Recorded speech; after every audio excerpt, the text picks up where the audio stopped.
शब्द शब्द शब्द, जो भी हम बोलते हैं हमारे मुंह से शब्द निकल रहे होते हैं। जब हम पढ़ रहे होते हैं तो हम शब्दों को ही पढ़ रहे होते हैं, और जब हम लिख रहे होते हैं कुछ तो शब्दों की सहायता से ही हम कुछ लिख रहे होते हैं। तो बस आज का हमारा टॉपिक है शब्द का निर्माण कैसे होता है, शब्द होते क्या हैं, कितने प्रकार के होते हैं। तो चलिए स्टार्ट करते हैं इस वीडियो को। शब्द निर्माण की दृष्टि से शब्द की दो श्रेणियां होती हैं। अब शब्द का जो निर्माण हम करते हैं, शब्द जो बनाते हैं, वो दो तरह के होते हैं। एक होते हैं हमारे मूल शब्द जो रूट वर्ड कहलाते हैं, और एक होते हैं व्युत्पन्न शब्द। मूल शब्द रूट वर्ड, जिसमें हम आगे और पीछे शब्दांशों को जोड़कर, शब्दांश मतलब शब्द के टुकड़ों को जोड़कर हम नए शब्द बना सकते हैं। तो मूल शब्द होते हैं मूल एकदम रूढ़ शब्द, ठीक है, और व्युत्पन्न शब्द होते हैं बनाए हुए, ठीक है। दो तरह के शब्द होते हैं। मूल शब्द रूढ़ शब्द हैं और व्युत्पन्न शब्द मुख्यतः उपसर्ग और प्रत्यय के योग से बनते हैं। व्युत्पन्न शब्द मतलब जो बनाए हुए शब्द हैं वो उपसर्ग और प्रत्यय के योग से बनते हैं। उपसर्ग मतलब मूल शब्द से पहले लगाते हैं, और प्रत्यय मूल शब्द के बाद में लगाकर नए शब्दों का निर्माण करते हैं। प्रत्यय और जो उपसर्ग है वो शब्दांश हैं। हम उपसर्ग और प्रत्यय से बनने वाले शब्दों की रचना प्रक्रिया पर आज विचार करेंगे कि कैसे हम मूल शब्द में उपसर्ग प्रत्यय लगाकर नए शब्द बनाते हैं जो कि व्युत्पन्न शब्द कहलाते हैं। आगे देखते हैं। उपसर्ग या प्रीफिक्स। प्रीफिक्स या उपसर्ग मूल शब्द से पहले लगाते हैं, और प्रत्यय जो होता है वो मूल शब्द के बाद लगाते हैं। उपसर्ग, उप मतलब होता है समीप, पास, और सर्ग का मतलब होता है निर्माण करना। अगर किसी मूल शब्द से पहले उपसर्ग लगा लें, प्रीफिक्स लगा लें, तो वो नए शब्दों का निर्माण कर देगा। तो अब देखते हैं कि उपसर्ग जो शब्दांश मूल शब्द के प्रारंभ में जुड़कर नए शब्दों का निर्माण कहते हैं, उन्हें कहते हैं उपसर्ग। अब इसको हम समझते हैं एक उदाहरण से। जैसे पुत्र मतलब होता है बेटा, अब इसके आगे हमने उपसर्ग जोड़ा है सु, तो सु प्लस पुत्र मिलके बन जाता है सुपुत्र। अब इसमें पुत्र जो है, पुत्र है, ये है मूल शब्द, और इसमें हमने उपसर्ग प्रीफिक्स जोड़ा है सु, और जो नया शब्द हमें बन के मिला है वो है सुपुत्र। अगले एग्जाम्पल देखते हैं। बेईमान। अब इसमें बेईमान शब्द है व्युत्पन्न शब्द जो नया बन के आया है, और ये बना किससे है? ईमान है हमारा रूढ़ शब्द, मूल शब्द, और बे है हमारा उपसर्ग या प्रीफिक्स। अब एक चीज याद रखने की चीज है कि प्रीफिक्स और सफिक्स लगाते कब हैं। कभी कभी लोगों को पता है कि ये प्रीफिक्स है, सफिक्स है, लेकिन भूल जाते हैं कि प्रीफिक्स पहले आता है या सफिक्स, उपसर्ग पहले आता है या प्रत्यय। तो सीक्वेंस से याद रख सकते हैं, जैसे उपसर्ग का उ और प्रत्यय का प, तो पता है कि उ पहले आता है तो उपसर्ग पहले लगता है, और प्रत्यय का प बाद में आएगा तो याद रखिएगा कि प बाद में आएगा तो प बाद में लगेगा, प्रत्यय बाद में लगेगा। उसी तरह इंग्लिश में भी याद रख सकते हैं प्रीफिक्स या सफिक्स। तो प्रीफिक्स का पी और सफिक्स का एस, पी पहले आता है तो प्रीफिक्स पहले लगेगा, एस बाद में आता है तो सफिक्स बाद में लगेगा, ठीक है। एक और चीज याद रखने की है कि उपसर्गों का कोई अलग से प्रयोग नहीं है और इनका कोई मतलब नहीं है। अगर इनका अलग से प्रयोग करना चाहें कि कहीं हम सु लिख दें, बे लिख दें, अभी लिख दें, न लिख दें, कु लिख दें, उसका कोई मतलब नहीं होगा। इसका मतलब तभी होगा और इसका प्रयोग तभी होगा जब हम मूल शब्दों के साथ इसका प्रयोग करेंगे। आगे बढ़ते हैं। हिंदी में 3 प्रकार के उपसर्ग होते हैं: तत्सम उपसर्ग, तद्भव उपसर्ग और आगत उपसर्ग। तत्सम जो शुद्ध शब्द हो, तद्भव जो अशुद्ध हो, और आगत जो दूसरी भाषा से ली गई हो। ठीक, आगे बढ़ते हैं। अब इनको हम उदाहरण से समझेंगे। अब आपके सामने एक टेबल, एक चार्ट दिख रहा है जिसमें कुछ तत्सम उपसर्ग है जिसे हम अर्थ के साथ समझेंगे। जैसे आप देख रहे हैं पहली रो में, पहली लाइन में ये जितने भी शब्दांश दिए हुए हैं ये हैं उपसर्ग, जैसे वी, सम, अ या अन, सु, कु, परि, अतः। ये कुछ एग्जाम्पल हैं। ये उपसर्ग जो हैं वो बहुत सारे होते हैं, तत्सम भी और भी होते हैं, यहाँ इतने से हम पहले समझेंगे। अब इसमें हम देख रहे हैं, पहले सबसे पहले हम देखेंगे इसके अर्थ। जैसे वी का अर्थ है विशेष या अलगाव, तो इसमें आप देख रहे होंगे ये देश, देश इसमें जो है ये मूल शब्द है, और जो वी है ये है हमारा उपसर्ग। तो देश में हमने जोड़ दिया वी उपसर्ग, जिससे बन गया विदेश। अगला है वी उपसर्ग के साथ ज्ञान है मूल शब्द, बन गया विज्ञान। अगला है वियोग। तो जब आपको शब्द दे दिए जाएं और कहा जाए कि इसके उपसर्ग बताइए, इसमें उपसर्ग क्या है, तो सबसे आसान तरीका यही होता है कि इन शब्दों से, ये जो आपके पास जो शब्द है, व्युत्पन्न शब्द जो बने बनाए शब्द हैं, कुछ प्रत्यय मिलके या उपसर्ग मिलके, उसमें से आपको क्या करना है, उसके मूल शब्द को अलग कर देना है।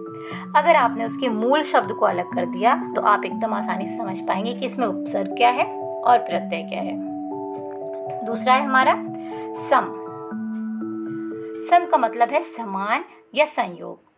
अब देखिए अगला शब्द है हमारा सम्मान, संभव, सम्मेलन। इस सब में सम उपसर्ग जुड़ा हुआ है।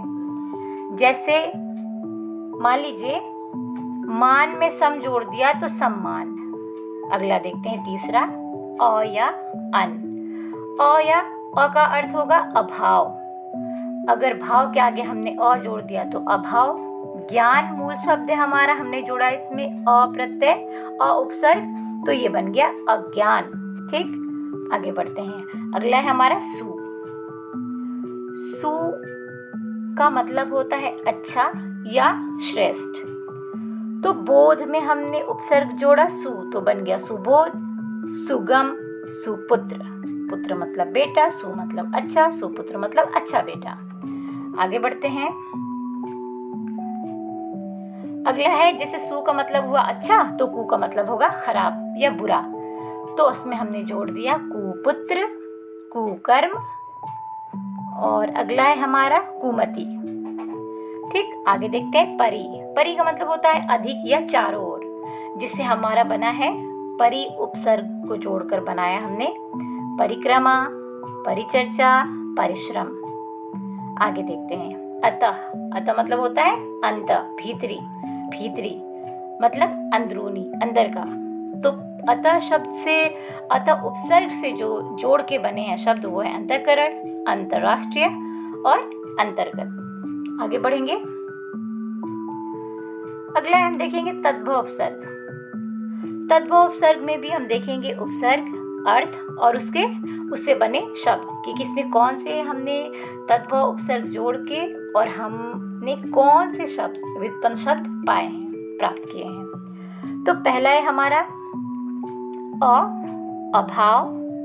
अब अ जोड़ के, अ का अर्थ होगा अभाव, और इसको अ जोड़ के, अ प्रत्यय उपसर्ग जोड़ के हमने बनाया है अजान, अमोल, अचेत। अब इसमें भी आप यही समझ सकते हैं आसानी से कि ये जो पहला शब्द है जान, ये है हमारा मूल शब्द, और ये जो अ है ये है उपसर्ग। इसमें मूल शब्द है हमारा मूल शब्द, रूढ़ शब्द, रूट वर्ड, और जो अ है ये है हमारा उपसर्ग, इसमें चेत से अचेत।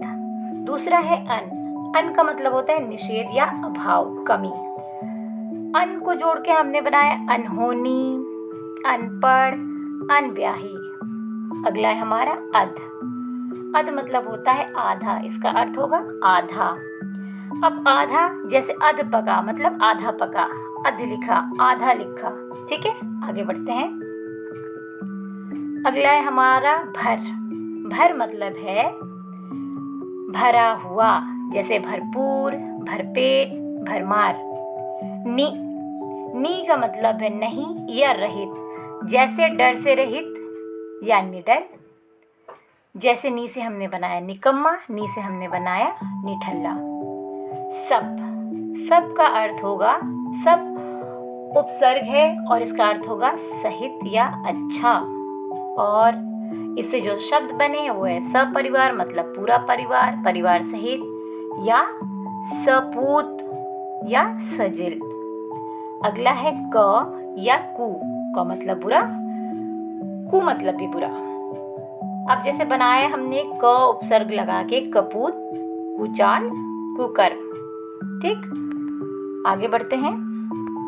अगला जो है हमारा वो हम देखेंगे आगत उपसर्ग या विदेशी भाषाओं से आए उपसर्ग। इसमें है, जैसे आप देख रहे होंगे इस टेबल पे, इस तालिका में उपसर्ग है सब, वॉइस, चीफ और डिप्टी। तो सब से हमने बनाया सब इंस्पेक्टर, सब रजिस्ट्रार। वाइस से बनाया हमने vice principal, vice president. Chief से बनाया हमने चीफ मिनिस्टर, चीफ सेक्रेटरी। और डिप्टी से बनाया हमने डिप्टी डायरेक्टर, डिप्टी कमिश्नर। ये सारे उपसर्ग जो हैं वो इंग्लिश वर्ड से आए हुए हैं। अब कुछ उपसर्ग ऐसे हैं जो उर्दू भाषा से आई हुई है। इसके लिए एक एग्जांपल हम ले सकते हैं, जैसे मान लीजिए तमीज़ में हमने जोड़ दिया बद, तो वो हो जाता है बदतमीज़। तो इस तरह के जो उपसर्ग हैं वो उर्दू भाषा से और फारसी भाषा से आए हुए हैं। आगे बढ़ते हैं। अब अगला टॉपिक है हमारा प्रत्यय या सफिक्स। अब देखेंगे सफिक्स क्या होता है। जो शब्दांश किसी शब्द के अंत में लगकर नए शब्द बनते हैं या बनाते हैं उन्हें कहते हैं प्रत्यय। उपसर्ग जो पहले जुड़ के नया शब्द बना देता है और प्रत्यय जो बाद में जुड़ के नया शब्द बना देता है। वो कैसे भाई? जैसे बंगाल प्लस बड़ी ई मिलके हो जाएगा बंगाली। सुंदर प्लस ता मिलके हो जाएगा सुंदरता। तो इसमें जो बंगाल है ये है हमारा रूट वर्ड, इसमें जो सुंदर है ये है हमारा रूट वर्ड, और इसमें ये है हमारा ई जो है वो है सफिक्स, और इसमें जो ता है वो है हमारा सफिक्स प्रत्यय।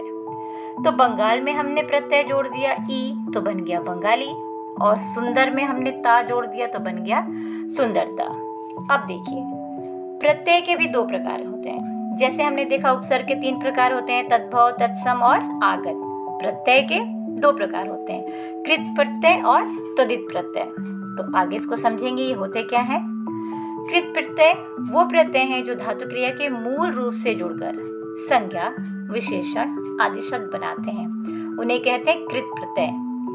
जैसे एग्जाम्पल से समझ में आ जाएगा, जैसे पढ़ धातु है प्लस इसमें लगा दिया हमने प्रत्यय आई तो हो गया पढ़ाई। तो एक काम ही तो है, पढ़ जो है एक काम है, एक क्रिया है, एक वर्ब है, तो ये कृत प्रत्यय है।